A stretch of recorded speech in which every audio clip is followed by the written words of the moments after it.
à tous, bonjour Sylvie, est-ce que tu pourrais te présenter en quelques mots? En quelques mots, est-ce que je pourrais dire en quelques mots? Non, bah voilà, autrice belge, si, promis. Donc j'ai fait la saga donc, des Outrepasseurs et Memorex, qui sont tous les deux chez Gulfstream. Et prochainement, donc en revanche, donc là c'était du fantastique fantasy urbaine, pour un public, je vais dire principalement young adult, puisque c'est une maison jeunesse, mais je pense que de toute manière, le young adult peut se lire à tout âge, tout à fait. Et là donc, pour mon actualité littéraire, donc là ce sera un rendez-vous chez Scrinéo pour un one-shot, un tome unique de young adult contemporain, et qui se passe en Belgique. Donc là on a une question de Jeanne aime les livres qui te passe un petit coup de Oh, coucou Jeanne. Elle te demande comment tu fais pour avoir une si belle plume, est-ce que tu as besoin de travailler ou est-ce que tu écris comme ça? Oh là là, tu sais qu'avec ça, avec ce genre de questions, je vais plus pouvoir passer les portes tout à l'heure. Alors, la plume, en fait, c'est un petit peu comme tout, j'ai envie de dire, ça se travaille. Il ne faut pas croire que en étant écrivain, quelque part, on est avec une capacité à écrire mieux. Non. J'ai envie de dire que si on a envie de devenir écrivain, eh bien c'est comme pour tout, il faut le travailler. Donc il faut écrire, écrire et écrire. Bien sûr, en étant publié, là à ce moment-là, il y a le regard professionnel qui joue aussi, qui a un grand rôle. Il y a l'expertise éditoriale derrière. Mais je sais que bon, moi j'ai eu de la chance, le premier roman sérieux, je vais dire, celui que j'ai eu vraiment envie de mener jusqu'au bout, donc ça a été le premier tome des Outrepasseurs, et il a trouvé preneur, il a trouvé éditeur. Mais c'est un parcours qui n'est pas non plus le parcours standard de chaque écrivain. D'ailleurs, il n'existe pas de parcours standard, il existe autant de parcours que d'écrivains. Et je sais qu'il y en a qui doivent travailler, premier, deuxième, troisième. Voilà, à ce moment-là, on gagne de l'expertise à chaque niveau, j'ai envie de dire. Voilà. Justement, est-ce que tu peux nous expliquer ton parcours, tes études, ce que tu as fait avant d'être écrivain? D'accord. Donc moi, en fait, j'ai fait des études de traduction. D'ailleurs, mon job à plein temps est traductrice, pas du tout dans le domaine littéraire, j'ai envie de dire, c'est vraiment dans le domaine technique. Je pense que mes études ont joué en fait sur le fait de pouvoir découvrir d'autres univers, parce qu'en ayant accès donc, à d'autres langues, j'ai étudié l'anglais et l'allemand, j'ai eu donc cette envie d'aller voir dans d'autres univers, d'autres cultures, de voir un petit peu l'actualité littéraire et bien sûr d'avoir un autre regard sur le monde. Maintenant, cette envie d'écrire, je l'ai toujours eue. C'est une réponse bateau, mais c'est ce que beaucoup d'écrivains vous diront, c'est qu'on a toujours eu envie d'écrire des histoires, elles sont dans nos têtes, elles ne nous laissent pas tranquilles, elles ne nous lâchent pas, tant qu'on ne l'a pas couché sur papier, plutôt sur ordinateur. Enfin bref, c'est la même chose. Et donc j'avais vraiment envie de me lancer depuis longtemps. Et j'ai eu en fait un gros coup de chance là aussi, c'est que j'ai rencontré donc des gens qui partageaient la même passion d'écrire et qui étaient aussi donc dans le domaine imaginaire. Et l'une d'entre elles d'ailleurs a créé un collectif sur le net qui s'appelle donc Cocyclique, je passe un petit coucou à ce moment-là. Et c'était tellement un concentré d'enthousiasme, d'émulation, de volonté de travailler, de se relire les uns les autres. Moi je me suis laissée prendre au jeu et à un moment donné je me suis dit, pourquoi pas moi? Voilà. Donc tu as écrit de la fantaisie, du thriller et du contemporain, mais dans quel genre tu te sens plus à l'aise? Oh, un petit peu dans tout. Un petit peu dans tout. Ça dépend selon de mes envies. S'il y a bien un truc que je ne refuse pas, c'est de suivre mes envies et de les suivre partout. Donc qu'elle me mène vers le thriller, qu'elle me mène vers le contemporain, qu'elle me mène vers la fantaisie.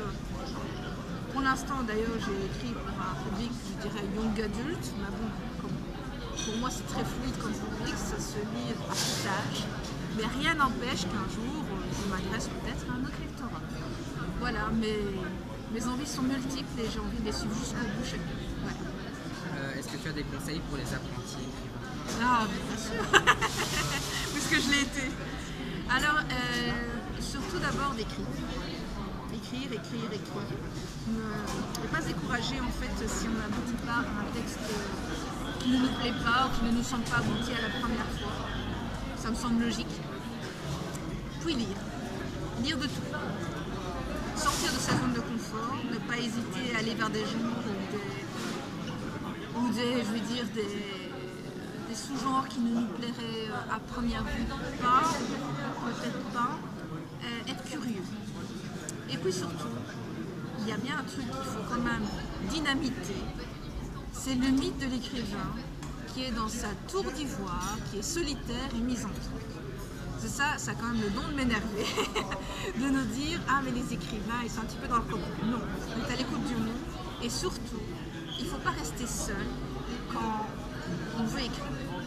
J'ai cité Cocyclique, mais il y a plein d'autres maintenant de communautés d'écrivains, que ce soit sur le net ou en vrai. Donc il ne faut pas hésiter à bien s'entourer. Vous verrez, ça fera la différence, que vous cherchiez un relecteur, que vous cherchiez un avis, que vous-même, vous essayez de relire les textes des autres, ça fera une énorme différence. Et je ne parle même pas quand on est édité. Ça fait une grosse différence d'avoir au moins des gens qui savent un petit peu de quoi on parle. Tu es aussi une grande lectrice, et est-ce que tu peux nous parler tout d'un coup de cœur? Ça va faire 2 heures là, notre Alors, mon dernier coup de cœur, j'en ai eu pas mal déjà, ça a été en fait sur un roman adulte.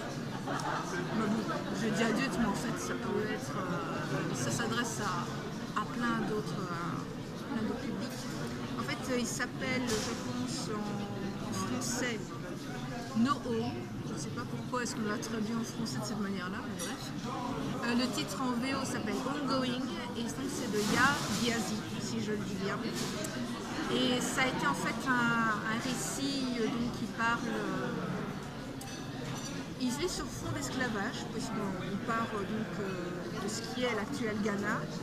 Et on aboutit donc aux États-Unis, et en fait il raconte donc l'histoire de 2 sœurs qui sont séparées à la naissance, en fait qui ne connaissent jamais vraiment l'existence l'une de l'autre, mais on va voir en fait l'évolution de ces 2 familles qui vont suivre des parcours pas du tout similaires, mais qui chacune en fait vont parler de ce rapport donc, à l'esclavage, au colonialisme, à l'héritage culturel, à l'immigration, l'intégration. Ce sont des thèmes qui sont d'autant plus brûlants aujourd'hui, que ce soit aux États-Unis ou en Europe.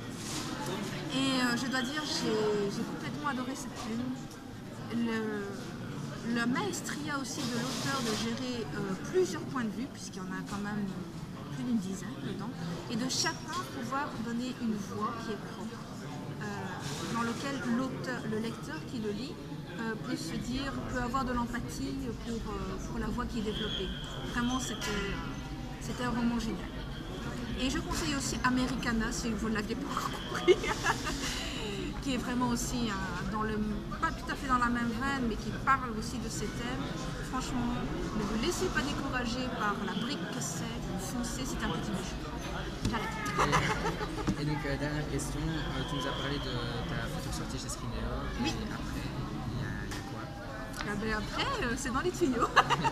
Non, je ne peux encore rien dire, surtout que bon, j'ai plusieurs projets, que ce soit donc moi toute seule ou un roman à 4 mains qui est en cours d'écriture avec Agnès Marot, ma chère fils, avec laquelle j'ai fait un concours aussi. Et voilà, donc pour l'instant c'est dans les tuyaux et je vous tiendrai au courant. Bah, merci beaucoup pour cette interview. Un grand merci à toi.